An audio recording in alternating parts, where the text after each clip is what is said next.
દોસ્તો, ગતરોજ સંપન્ન થયો ગુજરાતના નામાંકિત કલાકાર માયાભાઈ આહિરના દીકરા એટલે કે જયરાજસિંહ આતા આહિરનો જે લગ્ન સમારોહનો ભવ્ય કાર્યક્રમ. આ ભવ્ય કાર્યક્રમમાં એમ કહી શકાય કે માયાભાઈ આહિર એ ખૂબ ઉત્સાહથી ડાન્સ કરતા હતા. આ સાથે જ એમ કહી શકાય કે કરોડો રૂપિયાનો જે ધોધમાર વરસાદ પડ્યો હોય એવું લાગ્યું હતું. ત્યારે આ ગરબા સેરેમની બાદ ડાન્સ પાર્ટીનું આયોજન કરવામાં આવ્યું હતું. આ પાર્ટીમાં અલગ અલગ કલાકારો પણ ઉપસ્થિત રહ્યા હતા. ત્યારે આ માયાભાઈ આહિરના દીકરા પણ એ પોતે ખૂબ ઉત્સાહથી નાચતા હતા. ત્યારે દોસ્તો, માયાભાઈ આહિર પણ ખૂબ અલગ અંદાજમાં પોતાના દીકરાના આ લગ્ન સેરેમનીમાં પોતે ડાન્સ પાર્ટીમાં નાચતા હોય એનો વિડીયો સોશિયલ મીડિયા પર વાયુ વેગે ફેલાઈ રહ્યો છે. ત્યારે દોસ્તો, આ માયાભાઈ આહિરના આ દીકરાના લગ્ન વિશેની વાતો આજના વિડીયોમાં જણાવીશું. માટે વિડીયોમાં આગળ વધીએ તે પહેલા વિડીયોને કરી દેજો એક લાઇક, અને ચેનલ પર નવા હો તો નીચે રહેલું બેલ આઇકન દબાવીને અમારી ચેનલને સબસ્ક્રાઇબ કરી લેજો. આજના વિડીયોમાં આ 5 દિવસીય શાહી લગ્ન સમારોહની વાત અમે સોશિયલ મીડિયા પર જે અહેવાલ મુજબ જણાવવા જઈ રહ્યા છીએ. ત્યારે આ ભવ્ય લગ્ન સમારોહમાં પૂજ્ય મોરારી બાપુ પણ ઉપસ્થિત રહ્યા હતા અને એમણે બંને નવદંપતીને આશીર્વાદ આપ્યા હતા અને એની પણ તસવીરો જોઈ શકાય છે. આ માયાભાઈ આહિરના નાના પુત્ર જયરાજ આતા આહિરના આજે એટલે કે 31મી જાન્યુઆરીના દિવસે લગ્ન થયા હતા. જોકે લગ્નના 5 દિવસ પહેલાથી જ માયાભાઈના આંગણે ફંક્શન શરૂ થઈ ગયા હતા. 26 જાન્યુઆરીએ જયરાજની વાના રસમ વિધિ પણ કરવામાં આવી હતી. ત્યારબાદ એક પછી એક વિધિઓ કરવામાં આવી હતી અને ગતરોજ એમની જાન પણ જોડી દેવામાં આવી હતી. ત્યારે આ જાન હેલિકોપ્ટરમાં લઈને તેઓ ગયા હતા. જણાવી દઈએ કે જયરાજના લગ્ન જામનગરના આહિર સમાજના પ્રમુખ અને જામનગરના ઉદ્યોગપતિ ગિરીશભાઈ ડેરની પુત્રી નંદની સાથે થયા હતા.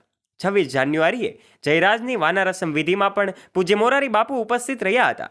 આજે જયરાજના શાહી લગ્ન લાઠી મુકામે આયોજિત કરવામાં આવ્યા છે. તેમાં જાણીતા અજાણ્યા અનેક ઉદ્યોગપતિઓ સાથે જ અનેક દિગ્ગજો પણ ઉપસ્થિત રહ્યા છે. સંતો સાધુઓની ઉપસ્થિતિમાં એમ કહી શકાય કે એમના શાહી લગ્ન સમારોહ આયોજિત કરવામાં આવ્યા હતા. ત્યારે આ લગ્નમાં ગુજરાતના નામાંકિત કલાકારો, રાજકીય આગેવાનો ઉપસ્થિત રહેવાના છે અને રહ્યા છે. ત્યારે ડાન્સ પાર્ટીનો એમનો એક અદ્ભુત વિડીયો સોશિયલ મીડિયા પર ખૂબ વાયરલ થઈ રહ્યો છે. જેમાં ગુજરાતમાં અનેક લોકોને હસાવનાર માયાભાઈ આહિર પોતે ખુદ એમના દીકરાના લગ્નમાં નાચતા હોય છે. ત્યારે કીર્તિદાન ગઢવી પણ પોતાનો સૂર પુરાવે છે અને સંગીતના તાલે તેઓ અલગ જ આનંદ લઈ રહ્યા છે એવી તસવીરો પણ જોઈ શકાય છે. દોસ્તીના ગીતો પણ ગાતા હોય છે. ત્યારે આ બંને વચ્ચેની જુગલબંધી, બંનેની દોસ્તી પણ વાયરલ થઈ છે. ત્યારે દોસ્તો, પૂજ્ય મોરારી બાપુએ પણ એમને બંને એમ કહી શકાય કે માયાભાઈ આહિરના દીકરાના એ લગ્ન પ્રસંગે ઉપસ્થિત રહીને એમને આશીર્વાદ પાઠવ્યા હતા. ત્યારે માયાભાઈ આહિર પણ પોતે ખૂબ અલગ જ અંદાજમાં જોવા મળી રહ્યા હતા.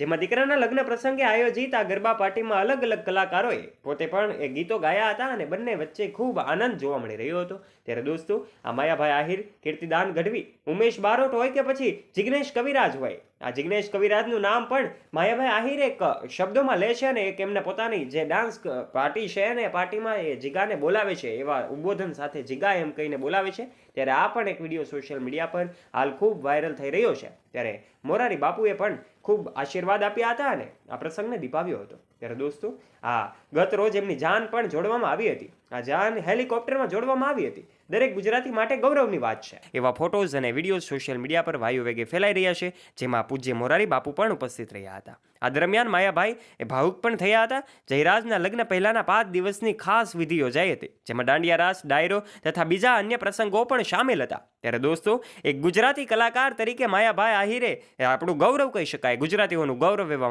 માયાભાઈ આહિરના દીકરા જયરાજભાઈ આહિરના આ જે લગ્ન સમારોહ છે એ ખૂબ ધૂમધામથી ઉજવણી કરવામાં આવી હતી અને અનેક મહેમાનો ઉપસ્થિત રહ્યા હતા. ત્યારે દોસ્તો, આપનું આ વિશે શું કહેવું છે? આપનું મંતવ્ય કોમેન્ટ બોક્સમાં આવકારીએ છે. વિડીયો ગમ્યો હોય તો વિડીયોને કરી દેજો એક લાઇક, અને ચેનલ પર જો તમે પહેલી વાર આવ્યા હોય તો નીચે રહેલું બેલ આઇકન દબાવીને અમારી યુટ્યુબ ચેનલને અવશ્ય સબસ્ક્રાઇબ પણ કરી લેજો. અને હા, આ વિડીયોને તમારા ફ્રેન્ડ્સ સાથે શેર કરવાનું ના ભૂલતા. ફરી મળીશું નવા વિડીયો સાથે. ત્યાં સુધી આપ સૌ દોસ્તોને જય શ્રી કૃષ્ણ. ધન્યવાદ.